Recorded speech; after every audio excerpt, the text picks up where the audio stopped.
Hello, everyone. This is Kelly Beard of KarmicTools.com, and this is your weekly forecast for April 17 to 23 of 2022.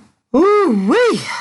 Y'all know I went away. I went to Oakland. It was amazing, life-changing, and I'm still processing and integrating, so I can hardly put words to it. But I am a daughter of Oya, and I received my first elekes, and I am deeply grateful to Yeye Louise Satish for continuing to godparent a few children at this age and stage of her life where she's wanting to retire and chill out. But we all came banging on the door and dragged her back onto the main stage.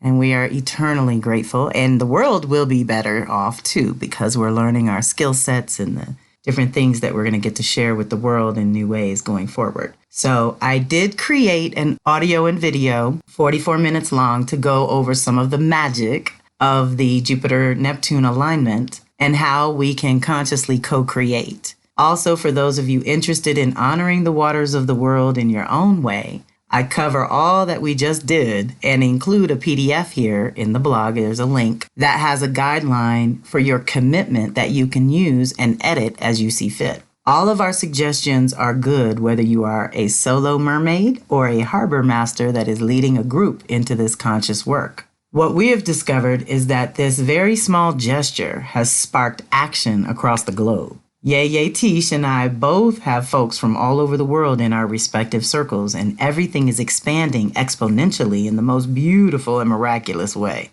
I hope you enjoy the overview, and because so many have reached out and shown so much enthusiasm for working this kind of mojo in the world, for the world, I will be hosting a Q&A session on Friday, April 22nd at 8 p.m. Eastern, and you can register on my website. There's a link in the blog here. And you can make a $22 donation, which is totally optional, to join us, and feel free to share with others that you think would resonate. So this is definitely for my whole crew that we were together in Oakland. This is definitely for my ancestor classmates. This is definitely for anyone that wants to do their part for honoring the waters of the world going forward and using the Jupiter-Neptune alignment to support that work consciously. So this energy helps us dream up the new story, the new vision that we want to live into. These two together expand your conscious awareness about yourself, the community, and the planet.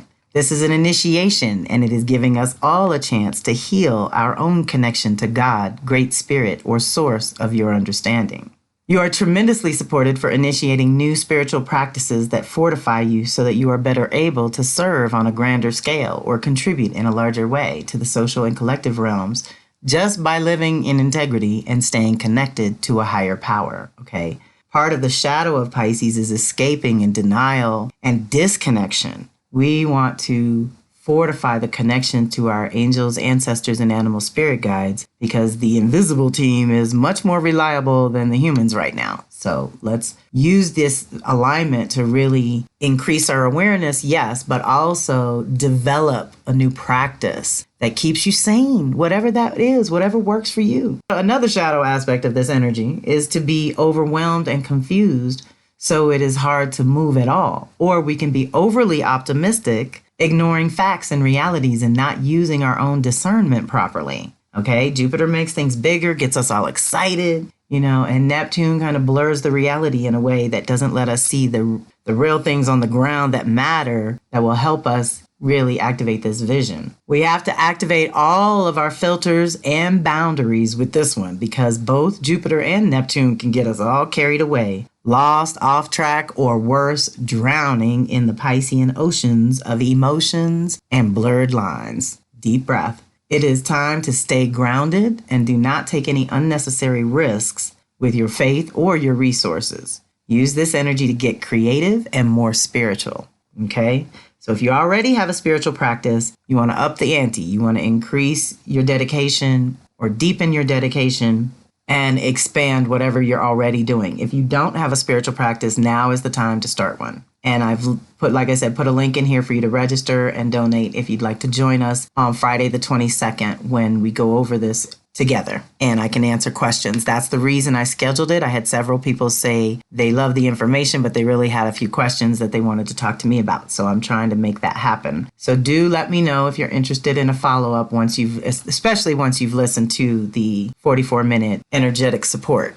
Okay. And basically I covered March, April, May in that and prepared us because the energies are going to shift so dramatically in June. Okay, so officially, our first activation is on Sunday, the 17th, Mercury sextiling Venus. This is a great opportunity to beautify your ideas, improve or deepen them so that they are expressing more of your unique authenticity. Communication in relationships usually goes well under this influence, and this energy can turn your thoughts and ideas toward how you feel and what inspires you with love and beauty. This is a great time to be particularly creative or do something that activates your own inner artist. It is best to keep it light and let go of your mundane burdens just for a time. Pleasure reading, a walk on the beach, a play, or a museum are all good things to do at some point this week if possible. Meantime, check out my Hathor video for some suggestions. So you can check out my Hathor video if you're working on self-love and self-care, but you should probably check out my Lilith video if you want to stop being a victim and not fall for some of that Piscean shadow. But these are fun to check in with. Enjoy. Same day on the Sunday the 17th. On Sunday the 17th, Mercury is going to conjunct Uranus. This is huge. It is said that this energy depends on your normal mental speed, which is not the same as intelligence. If your mind is naturally quick, then you will be downloading more than usual during this initiation. Uranus acts as a lightning rod that strikes and briefly illuminates an area of your life, in this case Taurus, a new embodiment for one and all. Aha moments will lead to more strength and stability, but only to the degree that you are consistent and dedicated yourself. If you are in like-hearted circles, the conversations could be really stimulating, unlocking perceptions across the board, and absolutely that's what happened this weekend. If your mind is not naturally quick, then this will be helpful for you as you will be more likely to experience awakenings and connections to your own intuition that help strengthen it within you. The shadow side to this energy is being oversensitive and jumping to conclusions. Test and ground your insights before hardwiring them into your being in any kind of way. An overtaxed nervous system is widely available for all, so try to connect with Mother Earth often. Whatever gets zapped, which is loosens things up, right, can thus be moved to the compost pile. Whatever gets illuminated, meaning becomes conscious, is to be further investigated for merit, but valuable nonetheless. Keep records of these aha moments, as you won't be able to immediately act on all of them at the same time, and those you cannot often turn into nuggets of gold in your future. Deep breath, okay? So the other sidebar here that should be written is that Mercury's going into Taurus, going into Gemini, and then going to retrograde back through Gemini, back to Taurus to go direct. So this is initiating something really big that is still probably going to require a little bit of a review or an adjustment to get it anchored, right? So here's the thing. Mercury is headed toward a retrograde, but it's only going to link up with Uranus this one time. So this is the cracking open that is possible at this time. And then as it travels through Taurus, it's going to have some interesting connections. But the ones that we need to think about have to do with the retrograde. Brings us a little bit of everything. We have two opportunities to review our desire nature and our beliefs. We have an opportunity to reset our own thinking in a big way. We're going to grow in our consciousness around what is sacred to us as individuals and what our unique contribution is and how we can make that sacred and get back in our bodies and make that sacred. That's all Vesta. And the trine to Pluto that happens repetitively 3 times over is powerful because, again, it's making that transformation of your consciousness, of your thinking, of your ideas, your creative ideas and otherwise. It's making that change a little bit easier because it's a trine, okay? Now, all that said, what I've learned about these Mercury retrograde classes that I've put together is that even though I would like to give you this information during the pre-shadow phase, which is right now in April, it's almost like you all aren't thinking about Mercury retrograde till it happens. So I need to hear from you all because nobody's registered, so obviously no one's interested yet. But the thing is, the minute the retrograde hits, I get flooded with requests and, people signing up for the class, which is only $25 a week for 3 weeks in a row, or $75 for all 3. But you get the divinations and the meditation for the pre-shadow, the actual retrograde, and the post-shadow, which would also help with all these particular activations that are happening just because Mercury is going to move through Taurus and Gemini. So reach out directly, and if there's 5 to 10 of you that want to do the class, then I will upload those materials and get it going for you. But so far, I haven't heard from anyone. And this happened last time where, again, I was just too early and nobody was thinking about the retrograde just yet. And then when it hit, everybody wanted information. So I want to be able to plan this a little better, y'all. So work with me. That's all on Sunday. We ain't even got to Monday yet. Monday the 18th, we have Venus sextiling Uranus. Okay, so we got a little tag team. Our consciousness links up and initiates, and then our values has an opportunity to change and adjust too. So this energy, thanks to Uranus, activates a certain spark of electricity in the air. New relationships will have an unusual aspect to them, and old ones can break to realign in a positive, even fun way with this energy. No monotonous routine, humdrum people, or boring collaborations. Use it to access your own unique genius and deep well of creativity, and then share, if you can, with other like-hearted souls. Take advantage of this energy to tap into areas you may not have realized were available to you before now.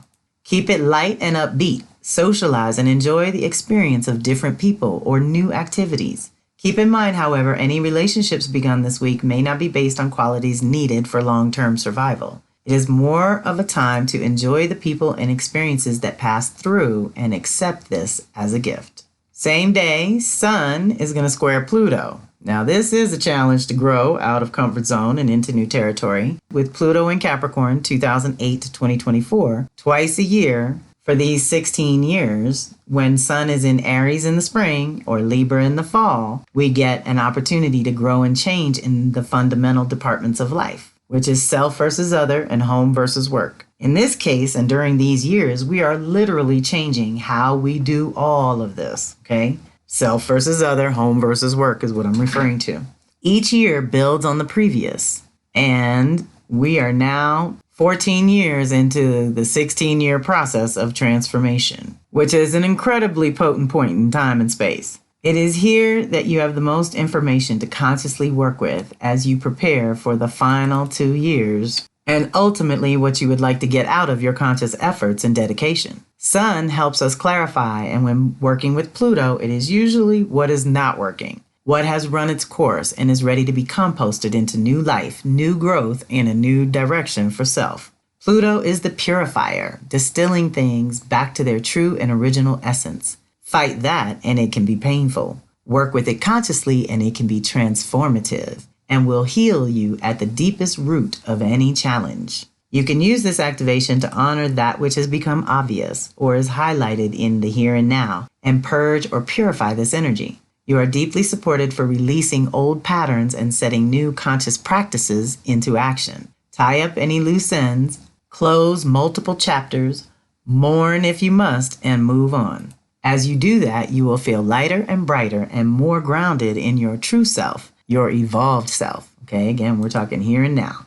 Then on the 20th, which is Wednesday, Juno is going to enter Pisces, which we've talked a lot about. It's going to be there, retrograde, linger, and not come into Aries until January 13th of 2023. Juno, the divine consort, rules your most important relationships and partnerships, as well as what you are deeply committed to. She will spend an extended period in Pisces, April 20th, 2022 through January 13th of 2023. That's about 9 months to incubate a new vision of how we can partner with nature in new ways and relate with each other on deeper, more intimate levels after being put through so much social and collective trauma over the last 2 or more years. This is an opportunity to heal within and with others. It is a chance to process and integrate on a whole new level. This supports deep emotional processing so that we can interact with others in healthier ways too. Pisces activates a certain idealism, hopes, and dreams, and in this case, around our relationships, partnerships, and collaborations. So we will have to recalibrate the boundaries along the way so that going forward, we can be more effective. The shadow that we have to deal with comes in the form of disillusionment, withdrawal, escapism into fantasy, self-deception, martyrdom, and victimization, which is what happens when these Piscean idealistic expectations are not met. Okay, in our relationships and partnerships, right? So we go into it with the big dream and the vision and everything sounds so doable. And then when you get on the ground, Virgo, and you're getting to do the thing, sometimes we run into very real challenges. So I like to say the last time Juno was in Pisces was February of 2018. So maybe you can remember something about that time. Now it's run its course through the whole zodiac, which is a big deal, which means our partnerships in general have run their course in the last 5 years. And we're resetting to go forward till January of 2027, which is the next 5 years. So this is still a beautiful time to incubate the vision of what you would like to do in your partnerships, collaborations, and relationships, right? So if you listen to the above energetic support, you would have heard me discuss how Venus and Mars are hooking up with the Piscean crew, Jupiter and Neptune, to initiate a new cycle too. They're all lending weight to this completion and initiation zone that we're in, okay? Things culminate in Pisces. We go back to the womb to develop a vision that we birth in Aries. So when Jupiter hits Aries, our consciousness is going to awaken to what we can actually do after we've processed and integrated. Now, if you don't do your processing, you're not going to make good choices. So we need this downtime. We need to down-regulate our nervous systems. We need to reset internally so that when we go to take those actions externally, we are more effective. Okay? Juno is all up and in the mix, and Vesta will complete the mission at the end of the year in a deep and powerful way. Vesta is what is sacred to you, the individual, and she retrograded through Aquarius to reset our sovereignty in a big way. So moving into Pisces allows us to reconnect to our own true spirit and nature in a completely new and different way than ever before. Juno goes into Pisces on April 20th and doesn't get to Aries till January 13th of 2023. Vesta goes into Pisces, like I said, later in the year, November 20th until February 7th. But between now and November, she's in Aquarius the whole time. So she's working things out with Saturn and doing some different work that is going to help us when she finally does get to Pisces to, like I said, complete this mission. The reason this is relevant is because Juno will also hook up with Uranus and North Node in Taurus, creating an opportunity to facilitate real change in a literal way. As you upgrade your physicality to handle these higher frequencies, your life starts to flow effortlessly. I don't mean everything will be easy and fun all the time. What I mean is that you start to live truer to your own nature. So nature herself responds in kind and starts lining up miracles customized for you. Pisces and Taurus is a delicious combo. One dreams it up and the other cultivates kinship and creates beautiful and functional structures that last a very long time. That could be us, our bodies, mother's body. All life is evolving right now, so let's consciously co-create. And to that end, Thursday will be the Venus Circle, April 21st at 8 p.m. Eastern. We're doing Pisces and the solar plexus release work. Very powerful. And Friday the 22nd at 8 p.m. Eastern, we will get together for the Q&A on all this energy I've been talking about all week, okay? So if you do have questions or you want me to go deeper into any specific one that I kind of just touched on and breezed over, do join us that Friday night, or you can email me my questions if that date and time doesn't work for you, that we can put on the recording so you can listen to the replay and get your answers that way. All right, everyone. I am back, but not back. I gotta tell you, re-entry continues. The trip to Oakland was life-changing. I cannot deny. I gotta reset all my altars. I'm resetting all my practices. Everything has changed in one weekend. It's so deep. So I appreciate you all for being part of my community. I'm getting this up early on Thursday, the 14th, because I know a lot of you are chomping at the bit to get the energetic support and the activations that surround it, so that you can do your conscious co-creating. And I do completely support that. Please join us Thursday for the Venus Circle or Friday for the Q&A if you're up to it. If you catch this in time, I will say that Cinnamon Rose is doing her full moon energy session at 12 noon Pacific on Saturday, the 16th. Okay, so like I said, this is going out Thursday. So that gives you Thursday, Friday, and maybe Saturday morning to see this, to listen to this and get to it. But Cinnamon's doing the energy session, which is always powerful. And then right after that, I'm getting with Shanta for the full moon call that we do, and she channels the archangels. So please reach out if you would like to join us in either one of those.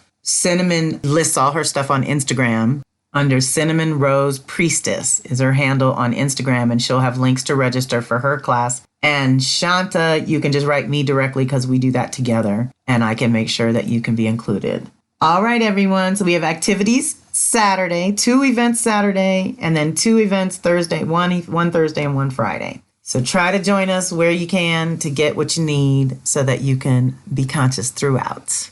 I support your mission. I am so grateful for your supporting my mission. This is a powerful time for us to be navigating and integrating and processing what's going on around us. And we have some tremendous support for dreaming it all anew. So we don't have to live out the old negative story anymore. It's run its course. It's done. We're dreaming up the new. So allow your imagination some room to move, to really expand in ways that we haven't done definitely in the last couple of years. But for some of us, maybe the last 10 and 20, right? So the upcoming eclipses are going to shake things up and give us more energy. There's so much support for change, y'all. So whatever you can change, whatever little thing, trust that the little choices and changes make big differences down the road. So whatever you can do, no pressure, just pick something that works for you. And of course, join the circles when you can, because that is always uplifting and encouraging and enlightening. You learn something every time. Like I said, all the ladies I was with, everyone comes from a different walk of life and background and has different skill sets and experiences that they all were so generous to share with us all throughout the weekend. I mean, it was powerful, y'all. So taking these timeouts can change your life. And I encourage you to check in with yourself these days. See what's going on there. All right, everyone, I will let you go. This is Kelly Beard of Karmic Tools signing off. Have a fantastic week.